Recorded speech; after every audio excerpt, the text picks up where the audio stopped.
Sa mga motorista nga nakapunit og kwarta nga natagak sa Cebu South Coastal Road sa dakbayan sa Subo, gipaniguro sa Land Transportation Office nga mailhan kay gisugdan na nila og susi ang mga plate numbers sa ilang mga sakyanan base sa kuha sa CCTV.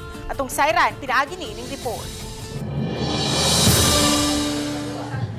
Niabag na ang LTO Region 7 sa Kapulisan sa pag-ila sa mga motoristang tuyo nga mihunong og namunit sa kwarta nga natagak gikan sa bag sa usa ka kolektor. Gipadayag sa bagong direktor sa LTO 7 Glenn Galario nga gisugdan na nila ang pagsusi sa mga plate numbers sa mga motorista gamit usab ang nakuhang CCTV ug ang cellphone video atol sa panghitabo. Giklaro hinuon ni Galario nga palabyon na lang kadto mga motorista nga mihunong kay namunit og kwarta ug miuli nini ngadto sa kolektor. Apan kadtong nagdumili mag-atubang og sanksyon kay mahulog sila sa kalapasan sa reckless driving. Manawagan gid mi sa kadtong kanang naghunong og nakapunit sa kwarta nga palihog lang iuli na to sa tag-iya.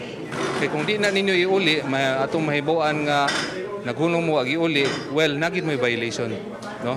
Under sa atong traffic laws.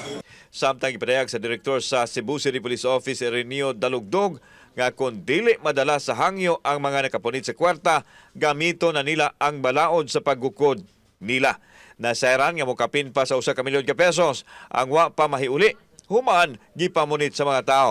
Kaso ang ilahang abuton, kung makita gyud dito sa CCTV footage kanamay CCTV footage ang CCLEX. Sa pigasbahin giklaro sa opisyal sa security agency nga gitrabahoan sa security guard nga nitabang sa kolektor nga inay suspensohon ila siyang pasidunggan tungod sa pagtabang ngadto sa isig ka tawo.